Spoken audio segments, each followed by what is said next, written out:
shirkani jaraa'id ay sida wadajir u qabteen maayirka degmada Ceelafweyn Cabdiraxiin aw Yuusuf Axmed iyo waliba ku-xigeenkiisa Maxamed Jaamac Liibaan Hind ayaa waxay ka hadleen eedeymo loo soo jeediyay oo u soo jeediyeen guddiga nabadgelyada ee gobolka Sanaag taas oo eedeymtan ay salka ku haysay dhul ay sheegeen inay si sharci darro ah u iibiyeen maamulka dawladda hoose ee degmadaasi Ceelafweyn waa kuwan maayirka iyo ku-xigeenka oo ka hadlay arrintaasi sheegayna inay dhulkaasi sifo sharci ah u mareen bixintiisa iyagoona arrimahaasi faahfaahinaya hadaladoodii kamida jiray oo daaran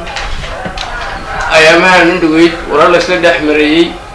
iyo shirar jaraa'id oo qabteen niman madaxa oo madaxii guddiga nabadgelyada gobolku iyo maxkamadda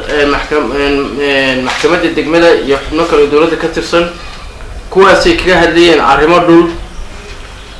ugu horeyn waxaanu arrintaas u qabanay inuu xukunkaasi yahay mid khalad ah aan ahayn awoodo sharci oo ay ku xayiraan dhul ay bixisay dawladda hoose ee degmada Ceelafweyn kuwaasoo ka hormaanaya xeerarka dalka ka jira xeerka maamulka degmooyinka iyo gobolada iyo xeerka maamulka magaalooyinka xeer 17 qodobkiisa labaad farqadiisa koowaad iyo labaad waliba gaar ahaan farqadiisa labaad farqadiisa shanaad oo ka reebaysa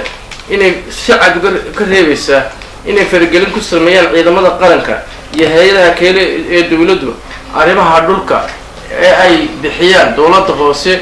iyo awood u leeyihiin dawladda hoose iyo wasaaradda howlaha guud arrintaas waxaan u aragnaa arrin khalad ah oo ku baxay sifo sharci ah ayna la siiyay dad ganacsataa oo laba qaybood ah qayb uu yahay la siiyay dan guud oo xarun loogu sameynayo leyrkuna uu ka mid yahay waxyaalaha danta guud ee dalka qaybna ay tahay dhul aanu siinay dad ganacsataa oo magaalada bilic aan ugu talagalnay inay bilicda magaalada kor u qaadaan mas-uuliyiinta guddiga nabadgelyada gobolka arrintaas waa arrin ay xaq lahayn maahayn sifa khalada bayna uga hadleen wayna ku degdegeen halkana kama jirto arrimo nabadgeliyo darro ah waxaa dhulkan wax iska leh dad ganacsato oo hanti ay leeyihiin ganacsato ka tirsan degmada jamhuuriyadda Somaliland wayna dhisan karaan wayna xaqoodii iska hortaagi kartaan ma jirto sifa sharci oo la iska hortaagi karaan ma jirto arrinta ay leyrka biyaha wadooyinka nadaafadooda ay yihiin horumar degmada loo soo kordhinaya leyrka si wuxuu ahaa leyr dheer oo solar system ah oo loogu talagalay inuu baxo habeenkii maalinba taas waxaan leenahay saraakiishu waan uga waranay iyo maxkamadaba tala baan ka siinay waan uga waranay go-aankaasna wuxuu ahaa go-aan markii dambe shakhsi ahaan aan ka balansanay inaan shaqayn nimaadno anagu aan isaga iman ay ku degdegayn Axmed Maxamed Cilmi Home Cable TV Ceelafweyn.